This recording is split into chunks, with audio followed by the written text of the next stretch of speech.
My parents always told me I was destined for greatness, but the twist? They had been manipulating my life since childhood, making secret deals to ensure my success. My parents were always a little different. Dad was a real estate lawyer, the kind who worked late and loved being in control, especially when it came to his only child. Mom was his partner in everything, always there, always backing him up, and always managing things behind the scenes. It was as if they were grooming me for something, and I was the last person to know. For as long as I can remember, they drilled into me that I was meant for greatness. Every holiday, every birthday, it was the same line: Daniel, you're going to do incredible things. I'd catch my dad boasting to his friends at dinner parties about my grades, my achievements, sometimes before I even got a chance to tell him about them myself. But it was last Christmas Eve when things started feeling off. My parents were throwing their annual holiday party, and I'd driven in from the city. There were people I didn't know, half of them old business contacts of my dad's, and I found myself hanging around in the kitchen with my Aunt Martha. Aunt Martha had always been a bit of a wild card, flamboyant, dressed in animal prints, and with a voice that carried like a foghorn. She'd had a couple of drinks by the time I joined her, and as I helped myself to a slice of cake, she leaned in with a conspiratorial smirk. "Daniel," she whispered, her breath smelling like her favorite bourbon, "your parents, they did everything for you. They made you into who you are, you know that, right?" I chuckled awkwardly, assuming she was referring to the standard parental sacrifices. "Yeah, Aunt Martha, I know. Mom and Dad are great." "Oh, it's more than that," she said, waving her glass a little too close to my face. "You really have no idea, do you?" "What do you mean?" I asked, intrigued despite myself. She shrugged and took a long sip of her drink, her gaze drifting out toward the crowd. "I'm just saying. They pulled strings. A lot of strings. Just think about it sometime." She winked and wandered off, leaving me staring after her, completely bewildered. I couldn't shake Aunt Martha's words. What kind of strings could my parents have possibly pulled? I figured she was being dramatic, but it stuck with me. The next day, as I was getting ready to drive back to New York, I stopped by my dad's study to say goodbye. He was sorting through a stack of documents, his expression focused and intense. "Heading out?" he asked, glancing up briefly. "Yeah, thought I'd beat the traffic." "Thanks for the party, Dad," I replied, looking around the room. It was the same as always, clean, orderly, lined with leather-bound books he never read. But my gaze landed on a piece of paper at the edge of his desk. It looked like a contract, and my name was printed at the top. Curiosity got the better of me, and before I could think twice, I reached over and picked it up. It was a scholarship contract, something I didn't remember signing or applying for. "What's this?" I asked, holding it up. Dad looked over and his expression tightened. "Nothing you need to worry about," he said, a little too quickly. I looked back down at the paper, reading over it more closely. It was for a scholarship I'd received in high school, but not one I'd ever really questioned before. It was a merit-based award, but the terms were strange. Private funding. Specific terms that I had apparently met without even realizing. And my dad's name was listed under guarantor. "Why are you listed here?"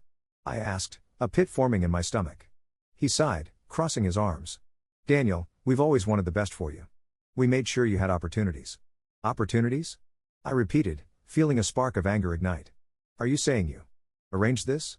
His jaw clenched, and he gave a dismissive wave. "It's not arranged, son. Sometimes things just need a push. You're talented, you deserved it. This was just to make sure things went smoothly." "But I thought I earned this on my own," I said, my voice barely above a whisper. "All those late nights, all the hours I put into studying." "You did earn it," he insisted, though his tone had lost its usual confidence. "All we did was ensure that the right people noticed."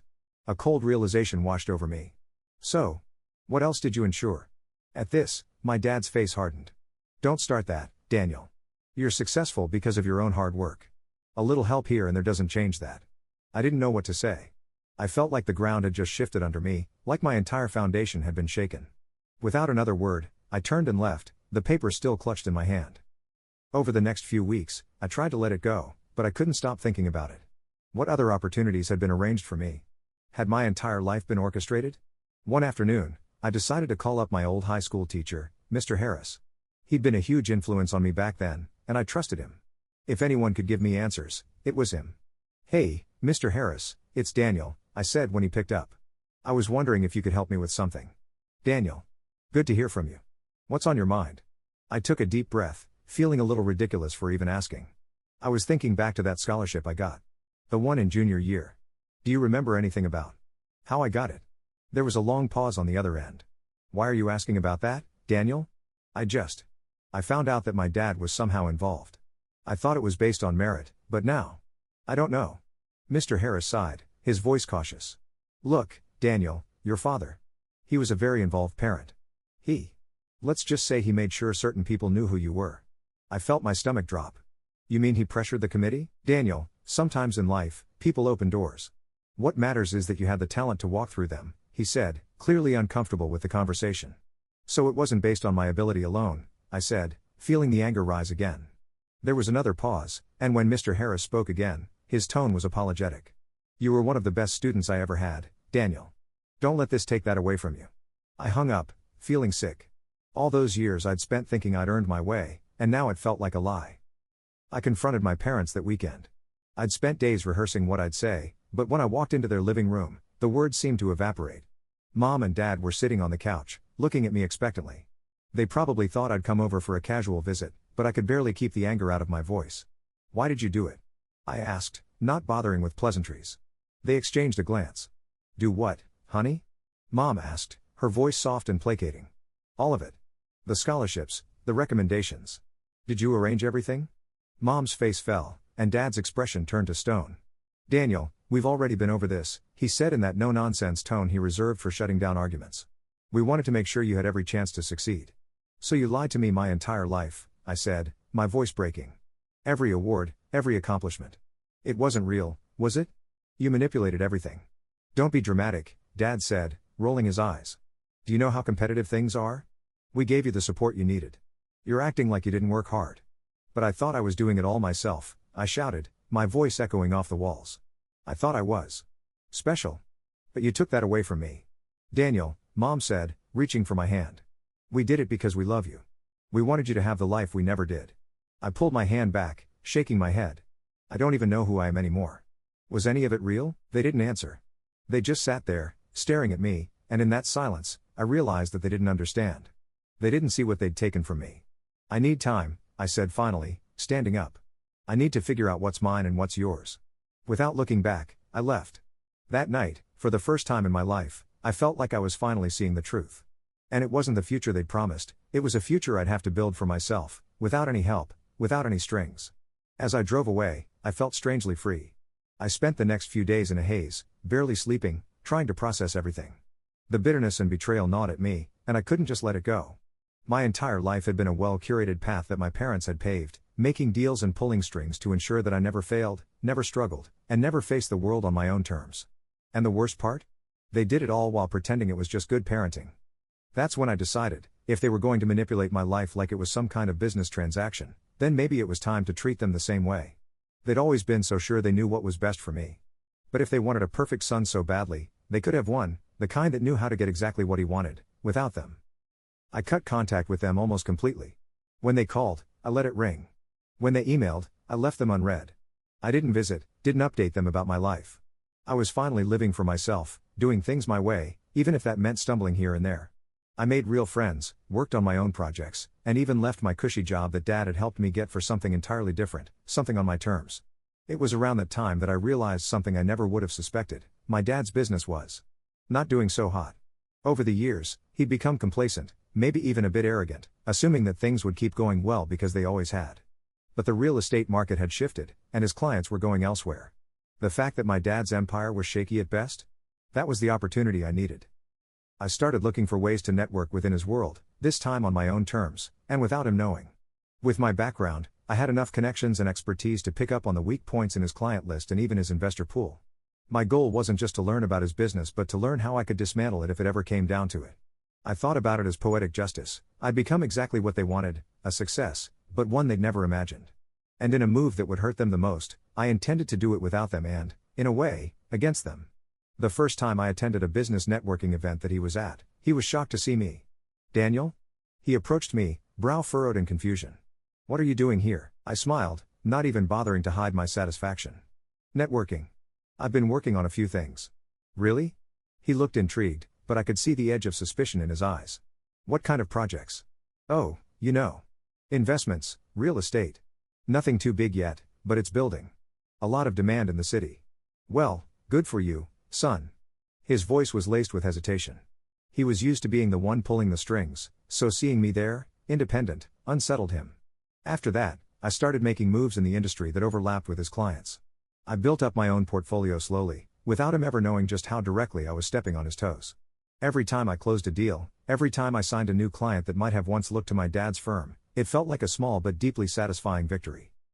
The final blow came the following year. By this time, I'd established myself enough to be seen as a serious player. When I learned that one of my dad's biggest clients, a longtime family friend and an investor who essentially kept his firm afloat, was looking to diversify, I saw my chance. I invited him for coffee, introduced myself formally, and laid out a plan for investing in properties through my new firm. I explained it all, how we'd focus on high-yield markets he was interested in, the specific neighborhoods I'd scoped out, the connections I had in construction and zoning. By the end of it, he was nodding, interested, even impressed. "You're Martin's son, right?" he finally asked, smiling in a way that showed his surprise. "Yes," I replied, "but this is my work. I built this on my own. And I can promise you, it's a solid investment." A week later, he signed with me. It was exactly the blow I needed to push my dad's firm over the edge. The call from my dad came 2 days later. "Daniel," he said, sounding tired. "We need to talk. Your mother and I are. We're concerned about you." "Concerned about me?" I replied, laughing a little. "Seems like you've got bigger issues." "Don't be flippant," he snapped, his old, commanding tone slipping through. "I know you're trying to hurt us, but this is business, Daniel. We're still your parents." "Exactly," I said, my voice cold. "You're my parents. But you were never a part of my life. You made all my choices for me, manipulated every step. I'm just returning the favor." He was silent, and I could almost picture the look on his face, realization dawning that his control over me was gone. I was no longer the boy they'd molded, I was someone who had built a life entirely outside their reach. "This isn't the way, son," he said finally, his voice low, almost pleading. "You're hurting the family." "Funny," I replied, "that's exactly what I thought when I found out what you'd done to me." And with that, I hung up. Months passed, and things went from bad to worse for my dad's firm. His finances took a hit, one he hadn't prepared for, and Mom was furious. Word traveled fast in their circles, and without their biggest client, other investors began pulling out too. It wasn't long before he had to sell off a chunk of the business just to keep things afloat, but it was a losing game. Meanwhile, my firm continued to grow. I'd built relationships with people he used to call friends, people who were now my allies. Every success I had was a reminder that I'd finally taken control of my life, and that I'd done it without his influence, and despite his manipulation. My parents never reached out after that last call, and I didn't expect them to. I'd proven my point. They'd wanted me to be destined for greatness, and I'd given them exactly that, but on my terms, not theirs. In the end, the revenge wasn't about destroying my father's business, it was about reclaiming my identity. I wasn't a puppet in their well-crafted world anymore. I was finally free, and for the first time, I knew exactly who I was.